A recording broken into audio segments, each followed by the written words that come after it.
Hey friends, my name is Gabby Rosalie, and this is the Crucial Conversations podcast, a platform dedicated to self-fulfillment and breaking the cycle of wasted potential. Using the tools of perspective, knowledge, wisdom, and awareness, I, with the help of qualified expert guests, share free insight and proven strategies that lead to all forms of success. If you are ready to start investing in yourself and living the life of your dreams, because I promise it is possible for all of us, you came to the right place. Together, we will help each other level up and have the crucial conversations necessary to do so. I would like to start today's episode out with a question, and I want all of you to be really real with yourselves for a moment. And answer me this. Have you ever made a choice that you knew was not the right choice, but you made it anyway? Have you ever made a decision, felt guilty about what you're doing, but continued to do it anyways? And this doesn't have to be a groundbreaking decision. This doesn't have to be a life-changing decision. It could be simple as you scrolled on social media for 3 hours at night and you felt really damn guilty about it, but you still kept scrolling. This could be snoozing your alarm 3 different times in the morning. Even though you felt guilty about doing it the first time, you still did it the second and third. This could be choosing to eat the second cookie and feeling really guilty about it, but still eating the whole thing. And this might look like texting your ex, knowing you probably shouldn't be texting your ex. This topic is weighing really heavy on me today because I feel like so many of us fall victim to feeling guilty after we exercise the power of choice. We make choices all day long. In fact, our life is simply a summary of the choices that we've made. So as I was in the shower today, I received this clear message, and I'm feeling called to share it, about the importance of making decisions and embracing the choices 100%, regardless of whether we believe the choice is right or wrong. Embracing the choices that you make does not necessarily mean that every choice you make is going to be the best choice you could have made. It simply means that you made a choice and you acted on it, so there's no point in feeling guilty about it because you made your decision. And here we are. Thanks for coming to the show. Why would you beat yourself up about a decision that you made and feel guilty about it, knowing that at one point in time, you made the decision to act in that way? It's because after we make choices and we are falling victim to our egos and we're in our minds and we're in our heads and we're thinking about what we should have done instead, or that what we did was not right, we are eating away at ourselves and we're robbing ourselves of the peace of mind that we have the power to cultivate simply by sticking to the choices that we make 100% and not looking back. Now I want to take a moment to break down the idea of right versus wrong. Just for a second here, we're going to get philosophical. Implying that something is right implies that something else is wrong. Implying that something is implies that something is not. So this concept of duality that exists everywhere in our universe boils down to this simple fact that we attach narratives to everything. To be and not to be arise mutually. And at the end of the day, things are not right. Things are not wrong. They just are. They just are as they are. And we are the ones that attach narratives to them. Sometimes the narratives that we accept as a collective are for the greater good. Like, you can't just go out and murder everybody who doesn't use their turn signal while they're driving. We have, as a society, deemed that not cool. And that's probably for the best. So we can appreciate narratives in certain scenarios. But what I am trying to propose here is that right and wrong are subjective. A vegan is vegan because he or she believes that it is the highest quality diet and that it is the most environmentally conscious and spiritually sound diet. Whatever inspires someone to be vegan, they believe that it is the right thing to do, or else they wouldn't be vegan. And meat eaters think that that is the right thing to do, that it is the most nutritionally dense diet, that it is helping the economy and supporting farmers that raise cattle, and they advocate for eating meat because they believe it is right. Okay, well, who's right?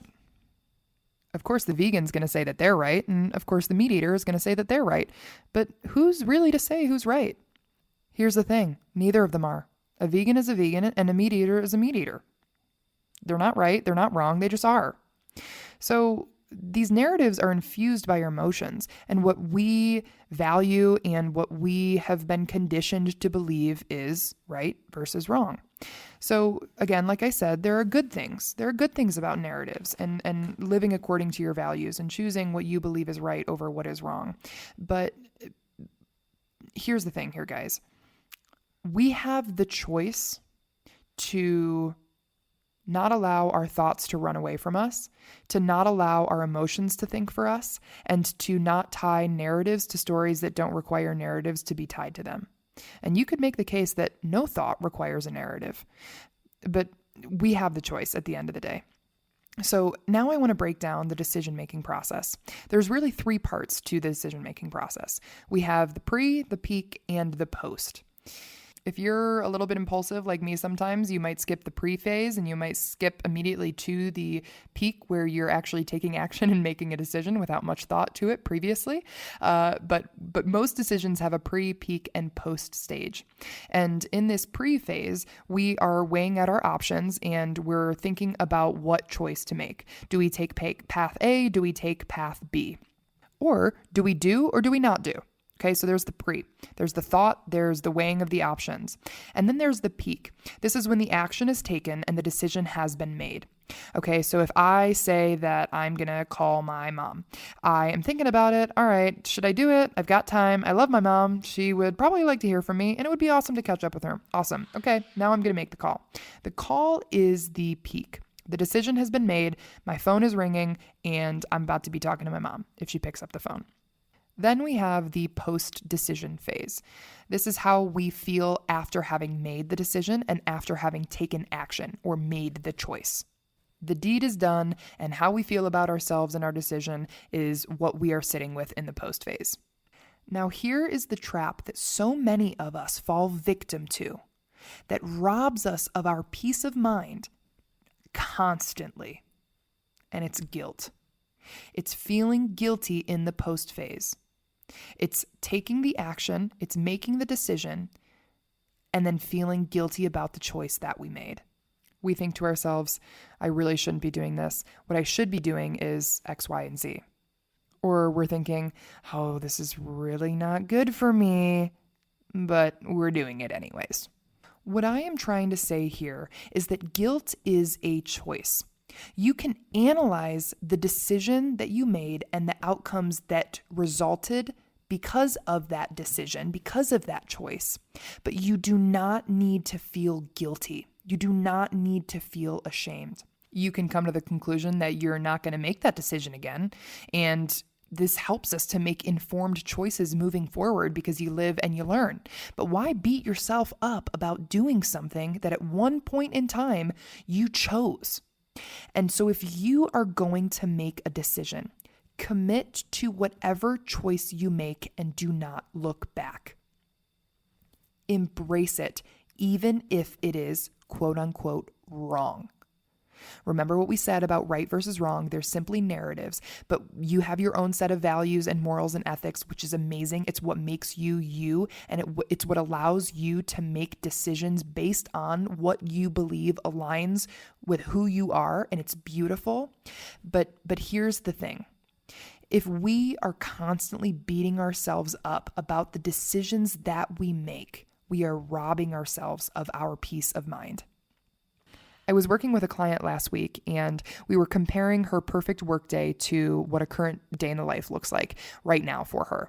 And this is one of my favorite activities because it allows us not only to have a clear vision about what we want to create in our lives and what a perfect workday would look like for us so that we have an idea of what we're working toward, but we also get to analyze the current state of what our days look like right now and what's not adding up. What do we need to change? What do we need to start? What do we need to stop? And what do we need to continue? It's a really great exercise, and I love, love, love taking my clients through it. But as we were reviewing her nighttime routine, she was explaining to me that at the end of her day, sometimes she will end her day scrolling on social media, and she feels like she should be nurturing her spiritual practices instead. Like she should be meditating, ending her day with meditation instead of scrolling. But oftentimes she ends up scrolling on social media anyways. First of all, same, been there, felt guilty about it. But here's what I reminded her, and here's what I am reminding myself and you as you are listening to this episode today. You get to choose to give yourself permission to live in the post-decision phase guilt-free. You have control to allow yourself full permission to do whatever it is that you are doing at any given moment. Just do it. Like you have the option to give yourself a permission slip. You're the only person who can give you a permission slip, in fact. And the guilt that you're experiencing is not guilt because what you're doing is wrong. It's guilt because you think that you should be doing something else. And so if you made the choice at one point in time to do something, at least do it. And do it fully. Next time you can make a different decision, but look at it like an opportunity to learn. Look at it like an opportunity to enjoy.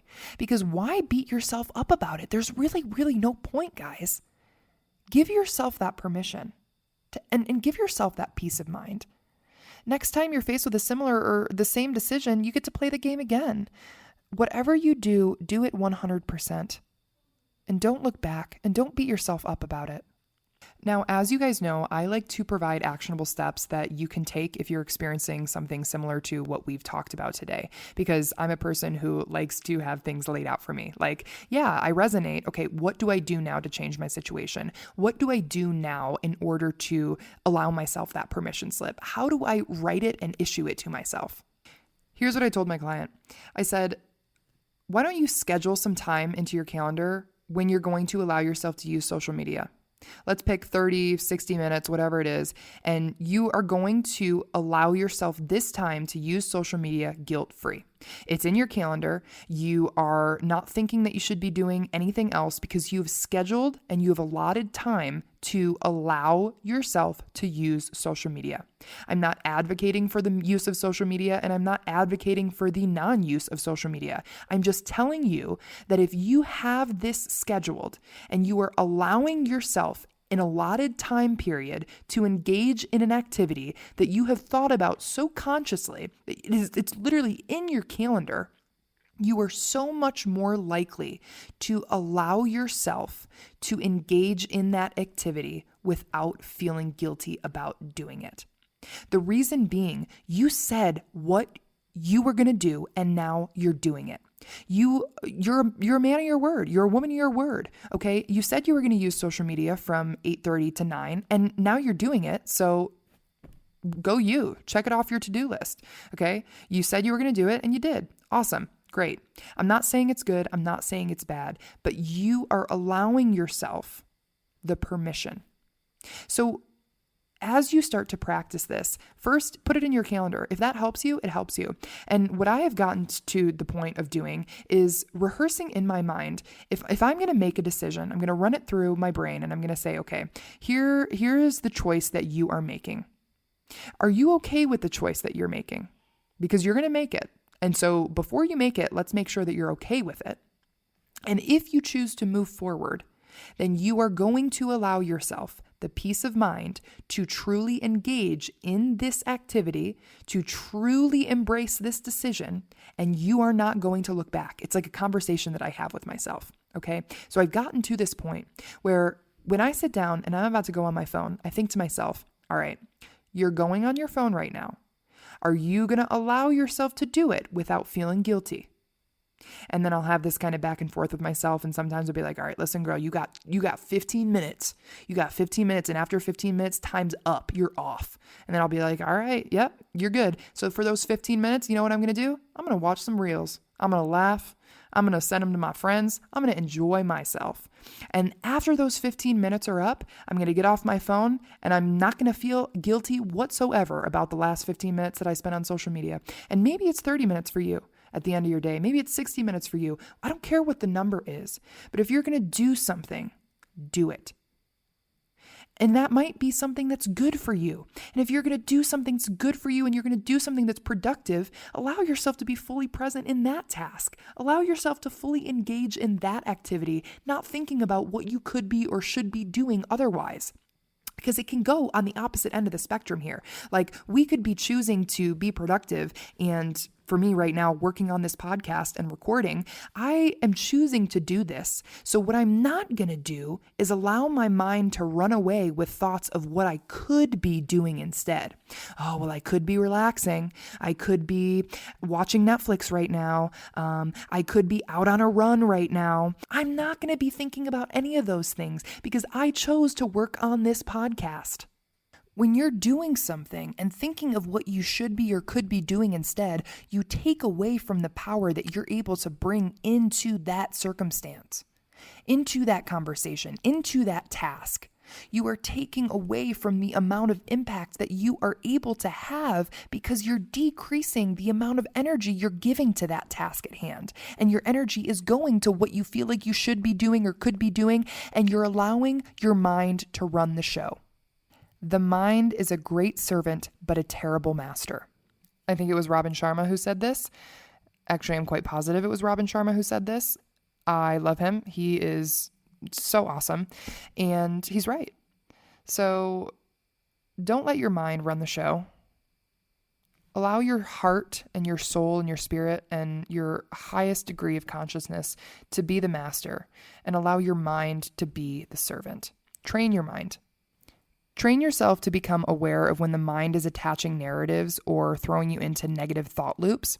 Train yourself to become aware of when you're thinking with your emotions or when your mind is running amok. And when you train yourself to become aware of this, then you have the choice to bring yourself back to peace, to bring yourself back to, hey, I made this decision at one point in time, so I'm going to run with it and I'm going to allow myself to enjoy it, or at least sit with it and not beat myself up about it. I hope that you guys have a wonderful day today and that you embrace being alive. Do not waste the time, do not waste the energy on feeling guilty about the choices that you make today. Whether those choices are right or wrong, if you're going to make them, make them. Embrace it. Hey y'all, before you head out, I just want to say thank you. Thank you for listening to this episode, and most importantly, thank you for making the conscious decision to invest in yourself and expand your mind. By doing so, you are helping to elevate us all to live better lives. By showing up and emulating the things that you learned in today's crucial conversation, you are inspiring those around you. If you want to continue this domino effect, share this episode with someone that you want to help to unlock their maximum potential. And connect with me on Instagram at Gabby Rosalie Co. to share your valuable feedback and offer recommendations for what you'd like to hear in future episodes. I love you all. Keep shining your unique lights, and I will see you next time on the Crucial Conversations podcast.